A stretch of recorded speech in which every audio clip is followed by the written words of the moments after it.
works. First, without anti-pay.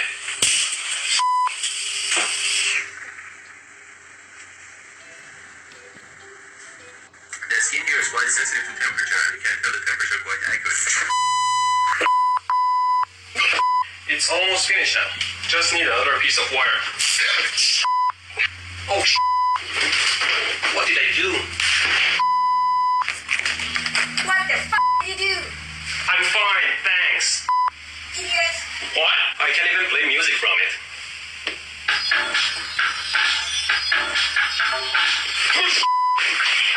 And you can see a tiny negative sign beside it. That means that that side needs to be connected to ground or negative.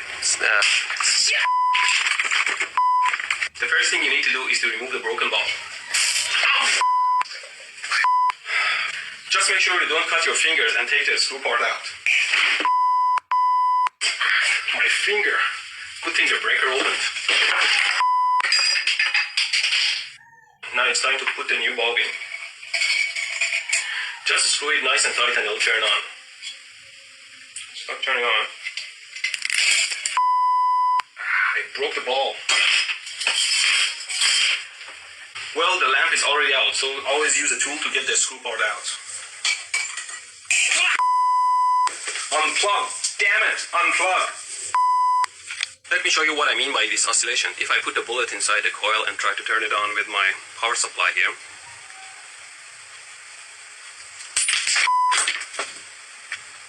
Well, it's always safer not to work with live, loose wire, so instead I'm using these alligator clips here.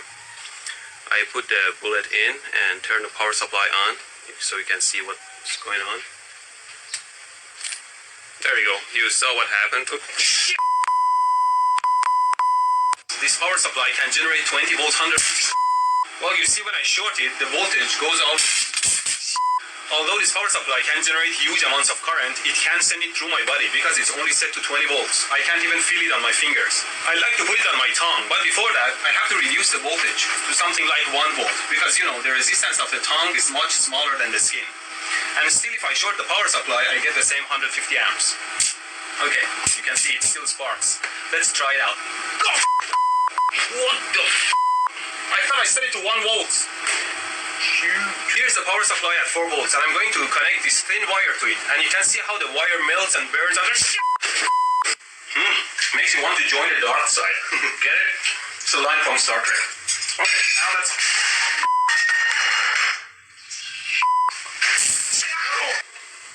Always be aware of your surroundings. The tip of the gun here simulates a human finger. Always be careful with your tools.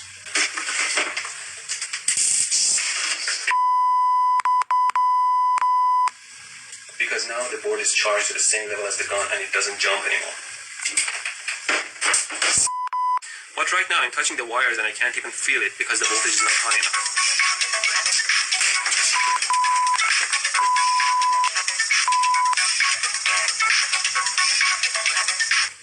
Who's this?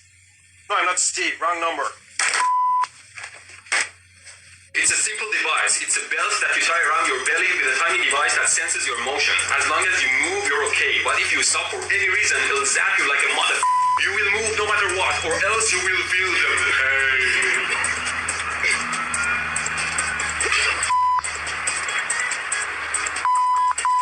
The device may often false trigger. The belt is very hard to open. It's made of very durable material resistant to sharp objects, and it cannot be cut.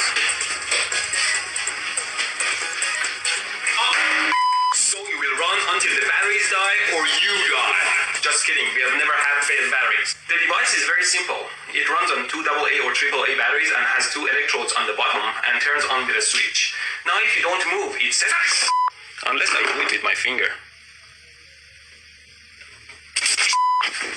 With this revolutionary device, with the flick of a switch, you're ready to. But the first thing to remember is that there are a lot of bits and pieces and small and large screws that go in a camera. So always remember what those were and store them nicely to avoid losing them. Now let's take a look at the camera.